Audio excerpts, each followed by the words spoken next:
I went into labor the day after my great-grandma's 88th birthday. So I drove myself to the hospital, walked in thinking everything's totally fine. At noon, I got to the hospital. By 1:50, the twins were born. So it happened fast. I walk in, they hand me like all the doctor clothes, and they're like, yep, get dressed, put this on, and I need you to do this. And I'm like, okay, what's going on? You're about to have babies. I was mostly scared because I was 24 weeks and 3 days, which is very, very early. And so they let me know ahead of time, once everything was starting to progress, that at 24 weeks, the chances of babies living are slim. Children's Hospital has been, they've shown so much empathy, so much they care. They've genuinely, we feel like we have support here through everything that we're going through, that we're not alone in it. I heard Lily cry for the first time. I was gonna get a video and I thought, well, I'll have more times to hear you cry. Literally 7 hours later was when we got the phone call that we needed to come down here because she was having a hard time. The room was just full of doctors and nurses. And I remember just sitting in the hallway, just watching everything unfold and just sitting there and praying and just wondering, like, I really, really hope that you just come back and that it's just you're having a hard time, but we can get you through it. And she wasn't able to get through it.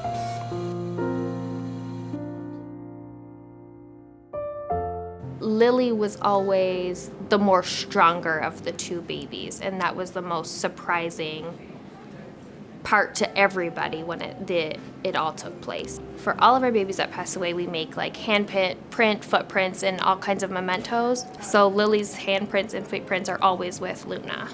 The mom actually keeps a March of Dimes journal that we give to all our patients on admission. I believe she's on almost her second journal. She writes in it every day. The first time I met her and I updated her, she immediately was like, hold on, let me get my pen and my paper and I have to write all of this down. I've done the March of Dimes walk. I did it with my brother. My brother is a preemie.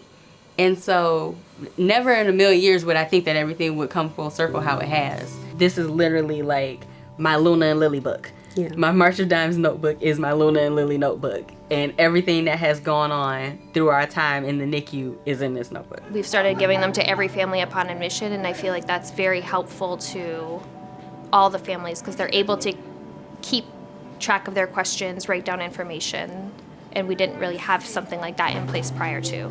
There's a pamphlet that talks about like the different experiences that you may go through in the NICU. That was helpful, so then everything wasn't such a shock. My babies were tiny, and you don't think about what you need or what that experience is even like, but for an organization to bring attention to it, for them to bring it to the forefront of other people's minds and say, hey, this is a real situation, this is a real circumstance that people are going through, and how can we help? And then they actually follow up it's not just a how can we help, it's okay, so now we're helping. March of Dimes has made this experience just that much less stressful. And for everyone to donate would be super, super helpful because you're helping the families here. The families that we've been here for 2 months and not a day has gone by where something has not been done, where some sort of help has been provided. It makes a difference. It makes all the difference. As a parent, it makes all the difference to know that there's a group, that there's an organization that cares and that wants to make sure that you're okay. There's only so much that you can do. Like, we couldn't help, we had to sit there and watch them in the incubator, and they've done everything, and it has made all the difference. Like, Luna will be coming home soon, and we're so excited, and so thankful that organizations like this exist, because I don't even want to know what it would have been like without it.